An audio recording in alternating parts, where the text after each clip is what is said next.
Mesdames et messieurs, membres de la communauté maritime nationale, mesdames et messieurs les gens de mer, mesdames et messieurs, la date du 25 juin a été instituée Journée des gens de mer par l'Organisation maritime internationale, OMI, en 2010, à Manille, à l'occasion de l'adoption des amendements à la Convention internationale de 1978 sur les normes de formation des gens de mer. Elle est célébrée chaque année pour reconnaître la contribution unique des gens de mer du monde entier au commerce maritime international,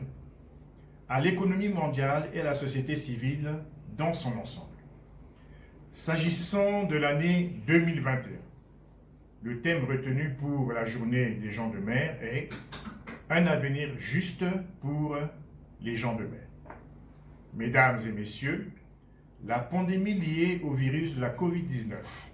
a ébranlé l'humanité entière, entraînant le ralentissement de l'économie mondiale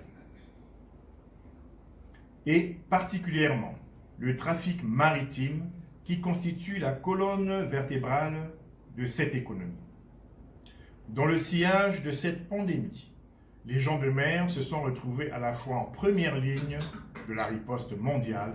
et soumis à des conditions de travail difficiles autour des incertitudes et des difficultés parmi lesquelles l'accès au port, le réapprovisionnement, le changement des équipages, le rapatriement et l'accès aux soins médicaux d'urgence. En 2020,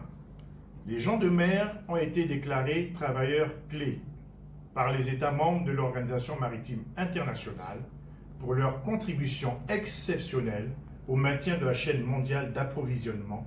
en biens vitaux. Il s'agit donc, pour la communauté maritime, de prendre des mesures exceptionnelles en faveur des gens de mer dont, notamment, l'assouplissement des restrictions de voyage et la facilitation de la relève des équipages dans les ports et terminaux au large. La campagne 2021 sera l'occasion de la poursuite de l'amélioration des conditions de travail, de vie et de santé des gens de mer. En effet, les gens de mer doivent bénéficier des traitements équitables et des meilleures conditions de travail,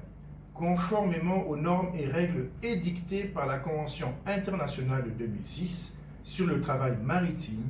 et autres conventions de l'Organisation internationale du travail sur le bien-être des gens de mer. Les gens de mer doivent également avoir accès de manière équitable aux formations, à la sécurité et à la protection contre toute forme de menace mettant en cause leur contribution stratégique dans le développement de l'économie mondiale. Il s'agira d'être à l'écoute des gens de mer pour leur garantir un avenir juste et équitable. Dans cette dynamique, l'Organisation maritime internationale a adopté les recommandations à l'intention des gens de mer et du secteur des transports maritimes aux fins d'encourager les gouvernements à prendre toutes les mesures nécessaires en vue d'assurer la sécurité et la protection de ces professionnels de la mer et du commerce international par voie maritime. Le gouvernement de la République reconnaît les gens de mer comme travailleurs clés et à ce titre s'engage à poursuivre la mise en œuvre effective de la Convention de 2006 de l'Organisation internationale du travail sur le travail maritime et autres conventions visant le bien-être des gens de mer. Le gouvernement de la République interpelle à nouveau tous les acteurs du secteur maritime, particulièrement les responsables de l'administration maritime et portuaire, les compagnies maritimes ainsi que les sociétés prestataires de services des gens de mer, de garantir le strict respect de ces engagements par la mise en œuvre et l'application stricte de la réglementation et des directives appropriées visant à mieux protéger les intérêts des gens de mer. Au plan national, le gouvernement de la République du Congo, sous l'impulsion de son Excellence M. Denis Sassou Nguesso, président de la République, chef de l'État, a entrepris de mettre en place des mécanismes juridiques appropriés pour garantir la sécurité et la protection des conditions de travail, de vie et de santé des gens de mer. Par ailleurs,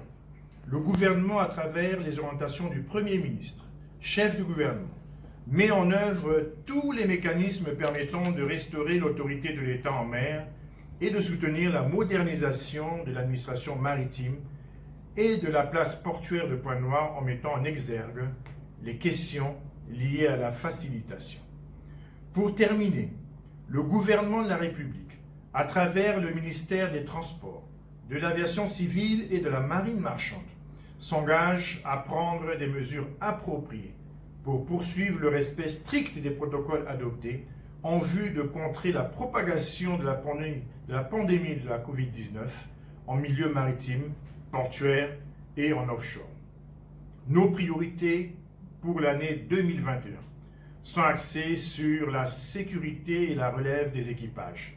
l'accès immédiat des gens de mer aux soins médicaux d'urgence, l'assouplissement des formalités d'accès au port et l'accès au programme de vaccination des gens de mer contre la COVID-19.